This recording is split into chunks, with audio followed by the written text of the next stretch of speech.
Thank you, everyone, for joining me on another edition of the Red Pill Diaries. I'm your host, Rashid. I'd like to thank everybody. We always open up in the name of God, and we like to thank. We have a very special guest coming on. So, everybody, I've been wanting to talk to this guy and pick his brains for at least 2 years now, and I've been blessed to be in his presence. So, I want to bring in the former Assistant Secretary of the U.S. Treasury, Dr. Paul Craig Roberts.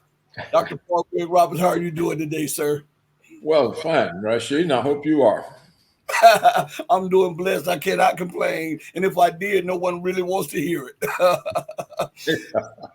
Mr. That's Roberts, true I've enough. been wanting to pick your brain for at least 2 or 3 years now.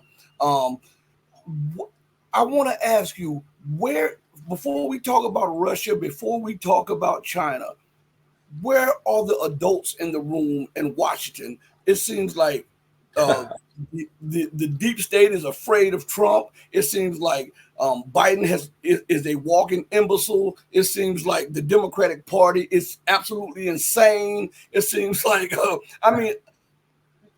where are the adults? And are there any adults? Uh, Not really. And everybody in Washington is in the pocket of some vested interest. They're either in Israel's pocket, or they're in the military security complex's pocket, or they're in big pharma's pocket, or they're in agribusiness pocket. They're in a pocket. And so they don't really represent us. They represent the people in whose pockets they are. And those are the people who finance their political campaigns. So you can't get them to respond to the people's interest or to the country's interest, because they spend all their time responding to the interests of Israel, the military security complex, big pharma, agribusiness, whatever power group that finances their political campaigns. So that's the real trouble. We can't do anything about it, Rashid, unless we could somehow get money out of politics, so that powerful, economically powerful interest groups could not buy the government. But that's what happens. The government simply gets bought by the people who finance the political campaigns, and so it doesn't serve anybody else. Well, well, Mr. Roberts, it seems like to me the military industrial complex, the elite, and everybody else puts everybody interest above the average person. They are destroying the educational system. And we know that the educational system is what civilizes people. And without proper education, you become all we have to do is look at the suburbs, look at the inner city, and we see savagery spread everywhere. Violence, no rule of law, the collapse of morals and ethics and stuff. They have no money for the educational system, but they can always find money for Ukraine. How is it that these people spit in the face of the average person on the street by doing that and still remain in power? Well, Rashid, they're in power because the people vote for them. It's the name recognition from all the political advertising. Now, um, you have to count among the powerful groups the education lobby.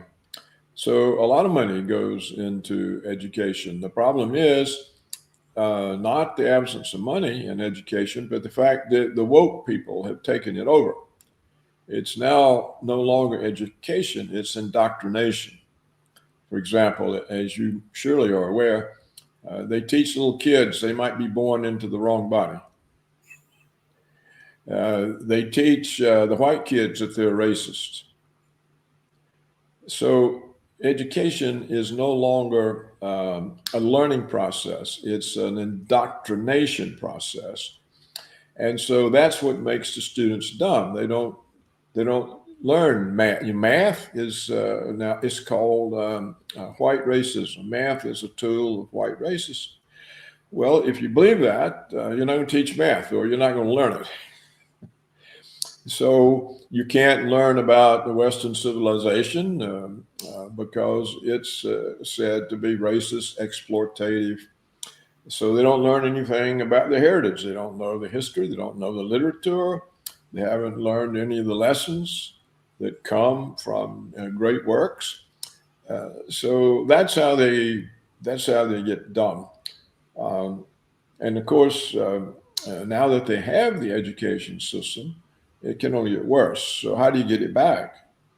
There have been parents that go to school board meetings and they complain about uh, transgenderism and the other rot that they teach the kids, and they get thrown out of the school board meetings. So we have a situation in which public authorities at no level, not local, not state, not federal, are paying any attention to the people. They may pretend they do. If they want to use some group at some particular time, then they'll go speak to that group, all happy talk and everything, but they're just using them. So that's the real situation as far as I can see it. And Rashid, I've noticed that it's gotten a lot worse in the last 40 years. When I was in the government, there were still people who had some concept of America, some concept of serving the public. And even though they had to pay a lot of attention to the material interests that financed them, they still had room to worry about the country and are we actually doing the right thing. And so it sort of held the country together. But in the last 40 years, it just seems the interest groups have taken completely over. And Congress respond, and the president as well, to the interest groups. And that simply excludes the rest of us. It seems like America is going down, down, down. Um, and you can see it in the political climate of America. And they've come up with some more charges against Trump. What is it about Trump that that has the other side so fearful of him? Well, Rashid, two things. If you remember, during his campaign in 2016, he said he was going to normalize relations with Russia. Now, let's look at what that told the military security complex. It told the CIA, the NSA, the FBI, it told all the armaments manufacturers, the airplane manufacturers, the shipyards, that he was going to get rid of their enemy. If you normalize relations with Russia, it means the enemy is gone. Well, if the enemy is gone, what happens to the military security complex's budget and its power? They're gone. So who was the first person to attack Trump? It was the head of the CIA. And this is how the Russiagate started, because he said, I'm going to normalize relations with Russia. Well, of course, the United States government's been trying to do that ever since John F. Kennedy, and had succeeded. Reagan finally succeeded because the danger of nuclear war, this is a supreme danger. There's just really no surviving it, especially today when the weapons are so powerful. So this was a threat to the establishment, and so they turned on him. And what he also did at his inauguration speech, he said he was going to take the power away from the elite and give it back to the people. Well, the elite were all sitting there listening to him, and you could see them laughing and smiling like, who does he think he is? He's going to take the power away from us, and we'll teach him a lesson. And they did. He had 4 years of every kind of fake charge under the world, under the sun. And he's had another 4 years of turning these fake charges into fake indictments that they can't sustain in court. So that's the problem with Trump. He says, I represent the people. And who does he really represent? He represents the remnants of the American working class. That's who he represents. If you look at all of these Trump Republicans who wear these MAGA hats, you're talking about the working class. Now, the working class used to be represented by the Democratic Party, and the Republicans represented business. And so you had countervailing power. One party looked after the workers' interests, one party looked after the business interests, and they had to make compromises along the way, and things worked. And neither side could go too far at the expense of the other. Well, but now the Democrats don't represent the working class. In fact, we hardly have one, because the Wall Street forced the manufacturing firms to move all the jobs to China and other parts of Asia. And so this wiped out the manufacturing in the United States. You know, most of the stuff that has an American brand name on it comes in from China, because the American firms relocated their production there. China, Vietnam, Indonesia, these are the places where the American jobs were shipped off to. So this kind of destroyed the power of unions. The great manufacturing unions are simply gone. The great northern industrial states are close to bankruptcy. I mean, look at Detroit. It's almost a wasteland. So the big cities have declining populations, the big industrial manufacturing cities.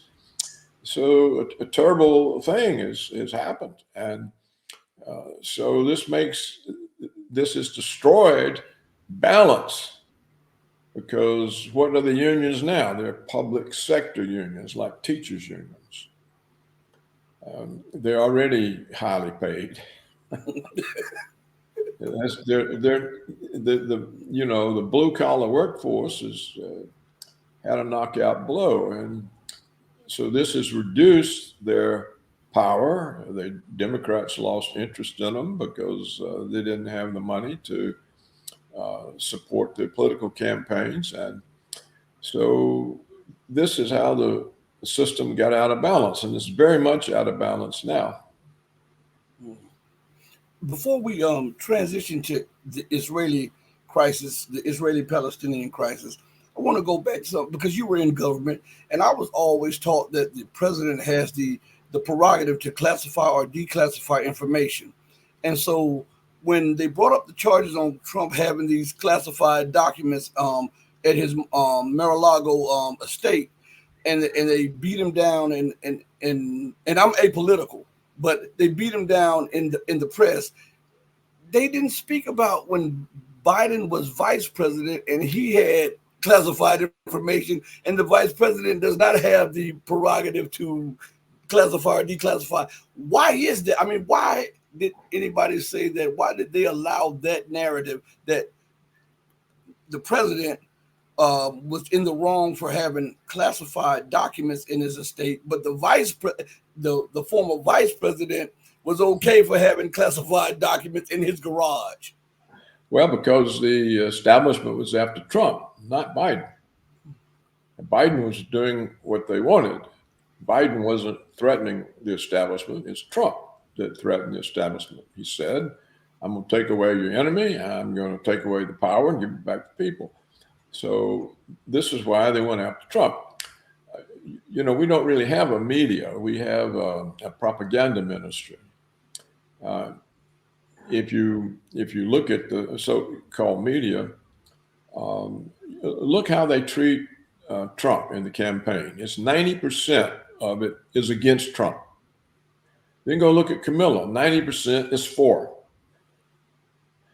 You see, we haven't had a media since the last few years of the Clinton administration, the last few years of the 20th century, when the Clinton administration allowed 6 mega companies to purchase 90% of the American media.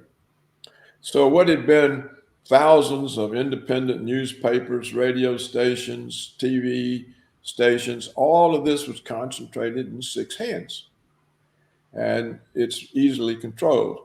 And it so happens that Trump's appearance created a situation for the Republicans where they are opposed to the ruling elites, whereas the Democrats are positioned to be for the ruling elites. Well, that's where the power is, and that's the reason they ignore charges that they bring against Trump that they could easily bring against Biden. They're not out to get Biden. It's that simple. Or Camilla. They're out to get people who don't follow the official narratives. We can see that, for example, look at Elon Musk. He bought Twitter and turned it back into a free speech social media. Well, everyone's trying to close him down. The Europeans are trying to close him down. The Brazilian government's trying to close him down. He's being harassed by Washington. Now, if he simply said, okay, I'll censor everybody, just like the previous owners, they'd leave him alone. He'd get very rich and nobody would be bothering him. But you see, when you allow freedom of speech, you allow somebody to challenge the official narrative. They don't want the narrative challenged. They don't want to hear, for example, that Osama bin Laden isn't responsible for 9/11. They don't want to hear that the COVID vaccine was far more deadly than COVID. They don't want to hear these things. And the people who say these things or let them be said on social media, that they get in trouble. And that, I think, Rashid, is the answer to the question that you asked. Aren't these endemic signs of a society that is unraveling and collapsing at breakneck speed? And it seems to me that America is on the brinks of total collapse, economically, politically, culturally, and everything. And it seems like the people in office, they are speeding up the collapse with.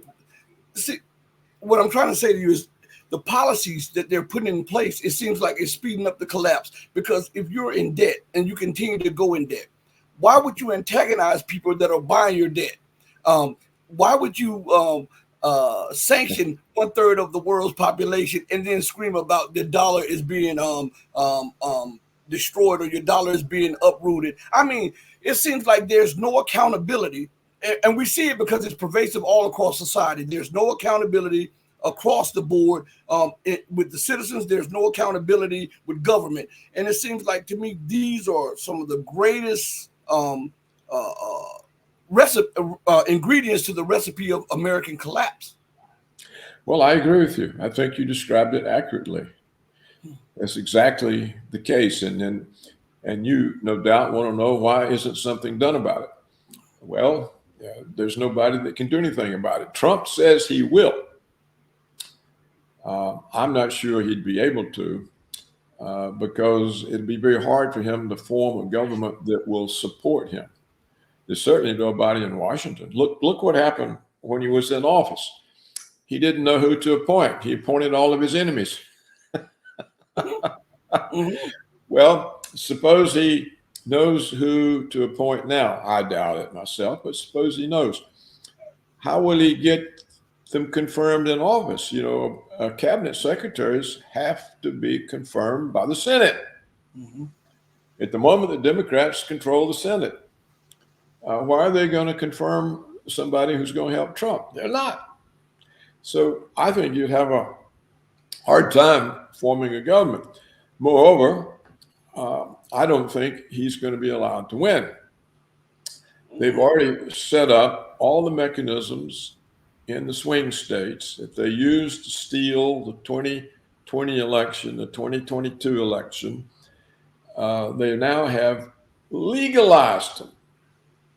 So drop boxes are now legal. You don't have to authenticate or certify the votes. They've made the